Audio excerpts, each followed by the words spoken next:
Está con nosotros Pablo Bustamante del portal Lampaya para conversar sobre esto y otras cosas. Pablo, buenas noches. ¿Qué tal, Alfonso? ¿Qué piensas de esta pregunta? ¿Hicimos o no aprovechado estos 2 meses de espacio en la segunda vuelta? Mira, es una pregunta muy importante. ¿Por qué razón? Porque creo que el Perú tiene 2 brechas inmensas. Una producida en el pasado y otra por producirse en el futuro si es que no nos ponemos las pilas. En el pasado, porque un conjunto de gobiernos entre los 60 y el año 90 nos robaron, ¿no es cierto?, desarrollo. Estaba prohibida la inversión privada en el campo, la minería, la pesca, el turismo. El Perú estuvo empobreciéndose, absolutamente estancado, y encima con hiperinflación. Y esa hiperinflación es la que destrozó a los servidores públicos, que tenían ingresos fijos, ¿no? Y hasta hoy día no se pueden recuperar los ingresos de los policías, de los maestros, de las enfermeras, etcétera, a pesar de todo lo que hemos logrado recuperar. Entonces, todavía tenemos una brecha inmensa con el pasado. Y tenemos una brecha abriéndose con el futuro si es que no hacemos las cosas bien, con sentido de urgencia y con sentido patriótico, diría yo además, que es lo que nos trae la cuarta revolución industrial. La cuarta revolución industrial va a cambiar la vida del planeta, de las personas, de las empresas, de las ciudades, de los gobiernos, de la educación, del empleo, del trabajo, de todo, ¿no? Pablo, te interrumpo porque no me estás contestando mi pregunta. Sí, te voy a contestar. Ya, okay. Porque es que, ¿por qué es importante? Hacer un contexto. Claro. Es importante justamente porque el Perú tiene estas 2 inmensas brechas. Déjame terminar con el futuro.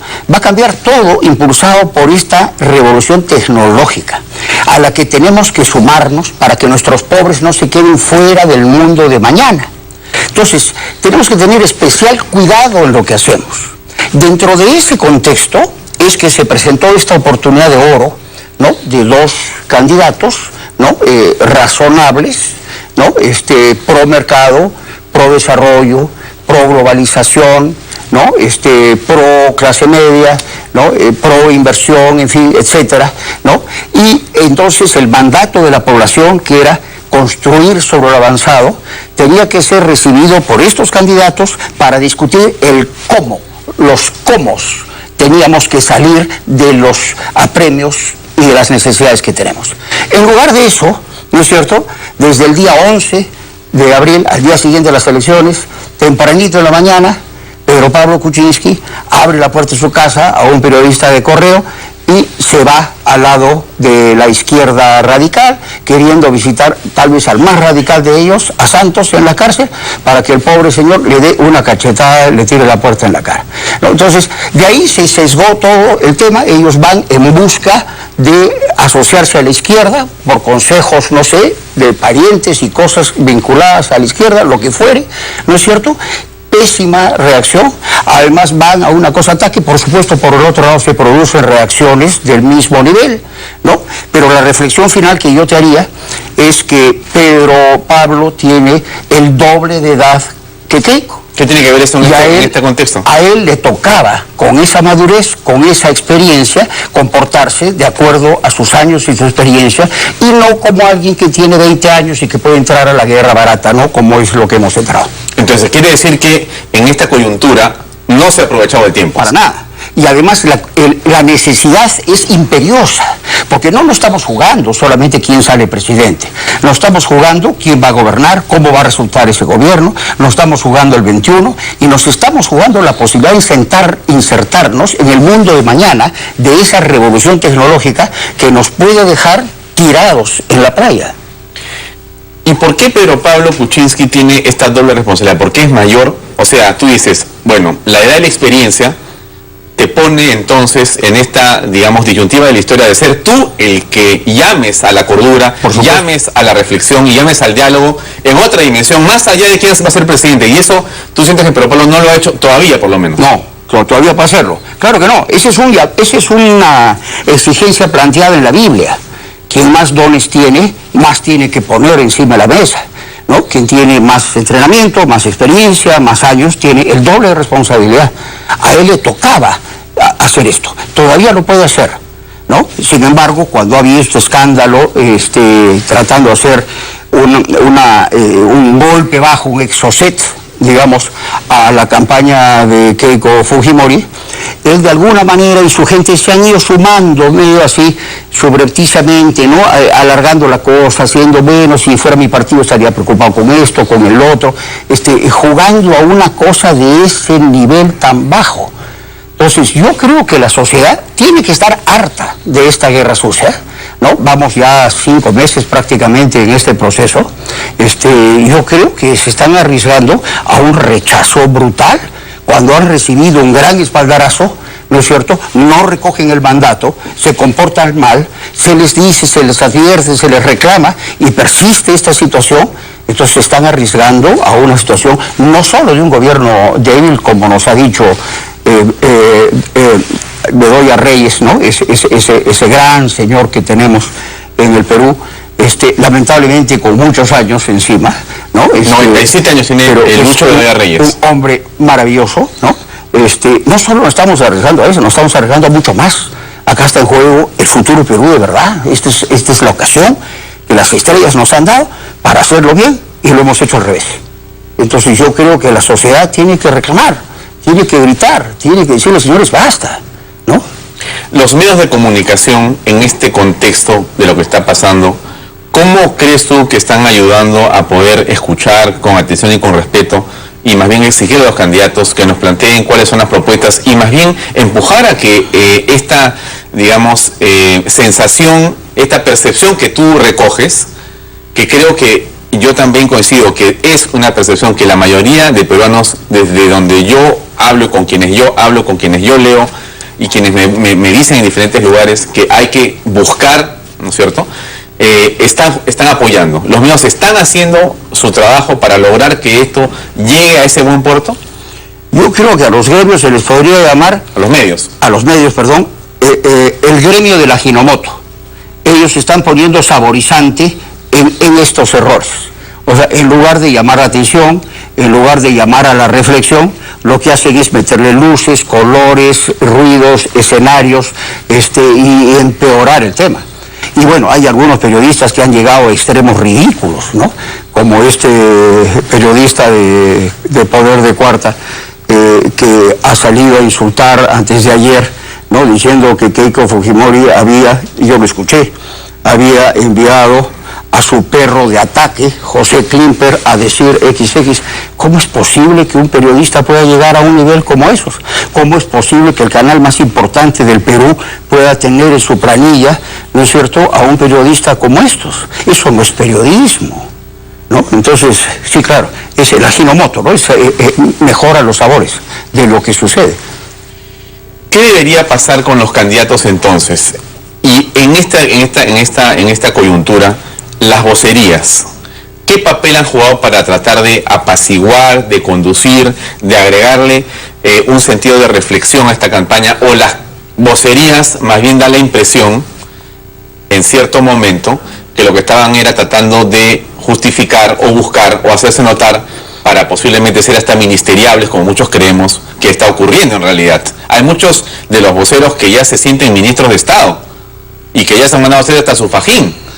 Entonces, esto que no es una broma, sino que es algo que conocemos, termina por, caramba, desdibujar y sacar de la realidad un proceso que debe de ser mirado con muchísimo cuidado por las cosas que entendemos que están en juego, que son el futuro de millones de peruanos. No es lo que me conviene a mí, es lo que le conviene al país, lo que el país necesita tener. Es una cosa muy grave. En una coyuntura muy especial, en un punto de inflexión histórico absolutamente importante, que agrava todo. ¿Qué va a ocurrir en los debates, Pablo? ¿Tú visualizas que el debate puede ser un momento antes del debate? Esta situación de Keiko Fujimori con la carta que hoy día emite o envía el señor Joaquín Ramírez y que da un paso al costado, ¿qué clarifica eso? ¿Justifica, hace pensar que tenían razón los quienes estaban acusándolo a Joaquín Ramírez? No, en absoluto. Yo creo que ese es un tema de otra categoría. Este es un sótano, ¿no? Yo creo que esto más bien lo que muestra es que Keiko, no habiendo estado acá, hasta un poco lejos de los acontecimientos, en una gira súper exigida que a cualquier persona de cualquier edad lo agota, ¿no es cierto? Muy buena, me parece, es algo que creo que nunca se ha hecho así en el Perú. Tal vez parecido era cuando Fernando Belaúnde recorría a caballo los pueblos, ¿no? Hace tantos años, en los 50, ¿no? Hace 50 años o 60 años, ¿no? Entonces, ella ha ido tomando control de los acontecimientos y ha propiciado una solución de este tipo, que es una solución magnífica, ¿no? Eso es exactamente lo que había que hacer, y el otro tema pasará pues a manejarse donde tenga que manejarse, pero no enturbiar procesos absolutamente superiores, como es el de elección de un presidente, ¿no es cierto?, y la opción por un proceso de desarrollo, ¿no?, como el que necesitamos. ¿Tú crees que esta situación, entonces, habiendo aparentemente pasado la página ya, la termina por fortalecer a ella en la forma como ha sido resuelto, inclusive estando ella lejos en esta gira en Arequipa? Bueno, yo pienso que sí. Sobre todo lo que más la fortalece, a mi modo de ver, es un ataque tan sofisticado, ¿no?, tan elaborado, tan bajo, ¿no?, que demuestra, digamos, intenciones perversas que van más allá de lo natural de cualquier proceso electoral y que desdice de los que están en contra de ella. Yo no, de ninguna manera creo que PPK esté metido en esto, ¿no? No creo, eso no es su naturaleza, ¿no? Pero hay gente que se ha metido a esto, quién sabe quién es, y no han sido tampoco rechazados, ¿no? Yo creo que PPK, por ejemplo, podría haber rechazado semejante maniobra. De repente no el día 1, ¿no?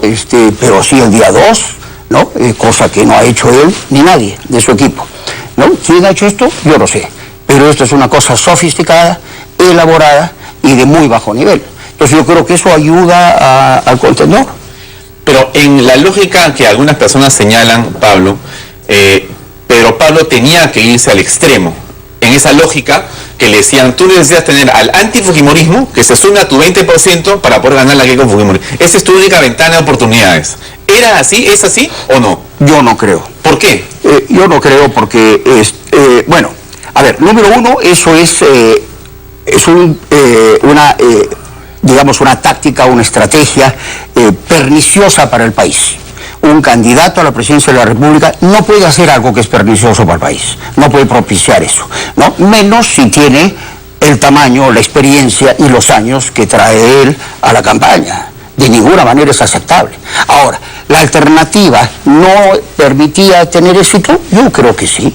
Porque si él más bien subía sobre sus credenciales, ¿no es cierto?, y sumaba un diálogo de los cómo y podía convencer al país que de repente una combinación de estas dos fuerzas de alguna manera podía ser más positiva, entonces por el lado bueno podría haber adquirido, digamos, una mayor simpatía, ¿no? Y había que trabajarla, por supuesto. Mucho más fácil es entrar a la guerra. Siempre es mucho más fácil agarrar una piedra, ¿no es cierto?, que sentarse a pensar, a conversar y a pensar en el largo plazo. ¿Cómo quedan estas dos fuerzas, como dice el doctor Bedoya Reyes, a partir del 6 de junio? Hay líneas que se han cruzado, lamentablemente. Los epítetos y los adjetivos descalificativos han sido tremendos. A uno le han dicho que se parecen Montesinos, a otro le han dicho traidor y cobarde. Y las cosas han ido subiendo de una manera, y a personas y personalidades que en ningún caso, en ninguno de los equipos merecen ese tipo de adjetivos. Pero eso es algo que se ha propiciado, que ha sido de alguna manera promovido por personas, y que estamos en una situación que no es buena para el país. ¿Cómo se puede resolver esto, Pablo? No importa quién gane. No, solo se puede resolver de acá al 5 de junio. Porque si seguimos igual hasta el 5 de junio, ya no hay remedio. Ya está dado el proceso, ¿no es cierto? Entonces nos quedan 2 semanas, ¿no?, para corregir, para enmendar. Para reflexionar. Por supuesto. ¿No? Bueno, ahora bien, ¿qué pasa con estas 2 semanas que quedan? ¿Qué debería ocurrir? ¿Y qué importancia y qué impacto pueden tener los debates? El primero, que es el del día domingo en Piura, y el segundo, que es en Lima. ¿Van a ser determinantes o realmente no? Yo creo que como están las cosas, casi cualquier cosa puede ser determinante, ¿no? Casi cualquier cosa puede inclinar, ¿no? Y además, estando harta la gente, se hace mucho más cercano el voto sentimental, ¿no? Entonces, yo creo que quien muestre más tamaño, ¿no? Quien muestre más capacidad de ser estadista, quien piense y transmita, ¿no es cierto?, un compromiso con ese futuro difícil que tenemos que lograr, ¿no es cierto?, es el que debería inclinar sustancialmente la balanza. Bueno, pero no se van a escuchar propuestas entonces. Al contrario, pues, yo creo que eso es lo que hay que hacer. Vamos a estar viendo estilos. No. Yo creo que lo que hay que hacer es dejar, digamos, la guerra sucia. Así uno te siga tirando piedras, ¿no es cierto? El otro tendría que subir.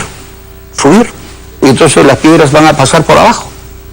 Ya, pero a ver, otros dicen, pero el realpolitik, la política real te dice que tú tienes que enfrentar, tienes que polarizar. Si tú no polarizas no puedes tener una ventaja. Mira, está muy claro que yo no soy un político, porque seguramente estaría en guerra, ¿no? Como están estos patas. Pero yo creo que hay momentos en la vida de un país en que la realpolitik hay que guardarla también.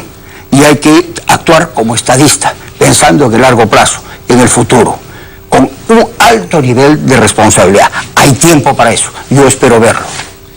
¿Qué debería ocurrir con los temas fundamentales? Si tú tuvieras que priorizar en este momento, lo que uno escucha y ve en las encuestas es que la seguridad o la inseguridad es el tema que a los peruanos preocupa de manera diaria, cotidiana, sobre todo por esta ola tan peligrosa de crímenes que está ocurriendo y que sacuden a la nación.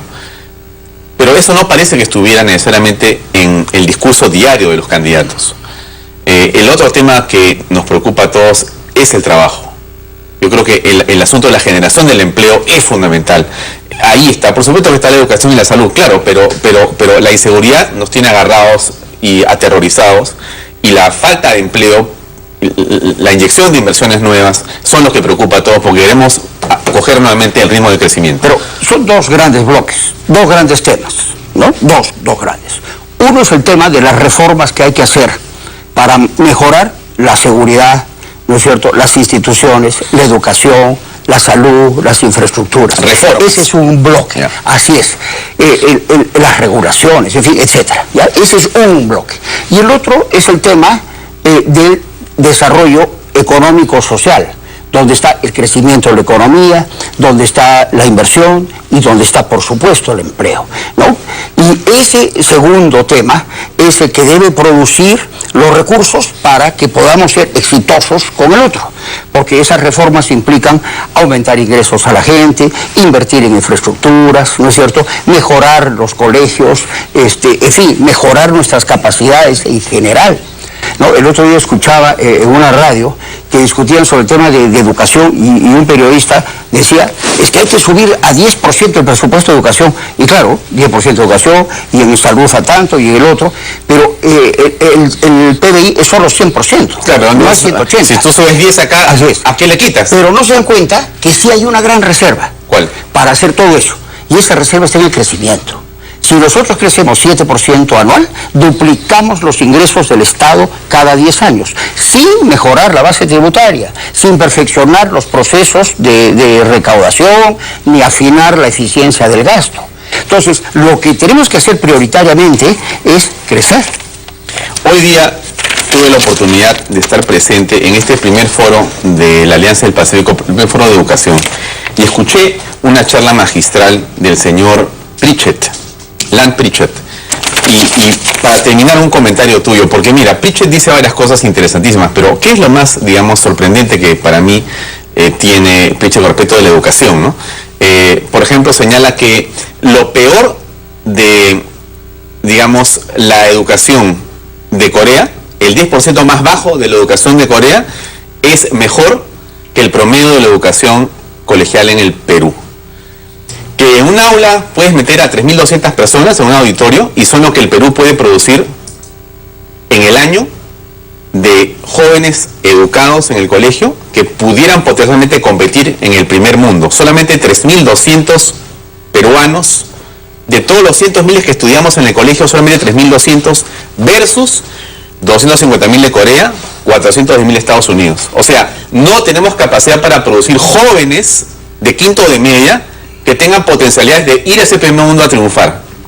Y que la educación es como una especie de tortuga, decía Piaget, donde cuando tú golpeas a la tortuga, mete la cabeza y no la puedes sacar.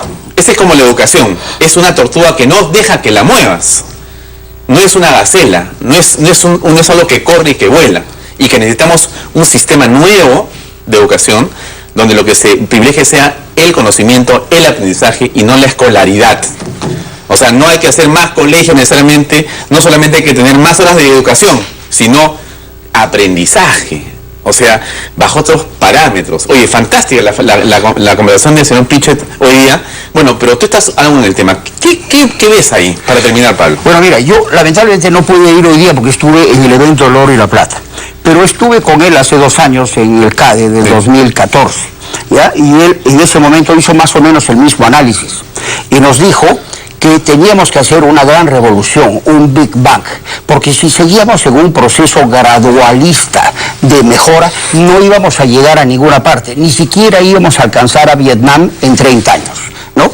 Entonces, eso es lo que hay que hacer acá, y ese tipo de charlas hay que difundirlas para que la sociedad tome conciencia del tipo de esfuerzos que tenemos que hacer. Él dice esto, por supuesto, con conocimiento de causa de lo que está pasando con la revolución tecnológica, que va a disparar a los que están mejor que nosotros. Entonces, si no hacemos un súper esfuerzo para mejorar, ¿no es cierto?, rápidamente nos vamos a quedar. Así es. Y eso implica ser súper ambicioso y manejar una cosa sumamente compleja, ¿no? Nos habló, por ejemplo, la vez pasada de otro animal maravilloso, una estrella de mar.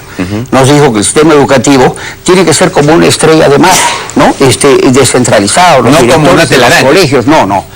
Los colegios tienen que tener mucho mayor autonomía, menor poder central, menor regulación, más espacio, más libertad, todo lo contrario de lo que hemos estado haciendo. Muy bien, Pablo, gracias por acompañarnos y por tus reflexiones esta noche. Estoy seguro que la gente va a valorar lo que has dicho, que lo que busca es básicamente centrarnos en lo importante en el país. Gracias, Pablo, por acompañarnos.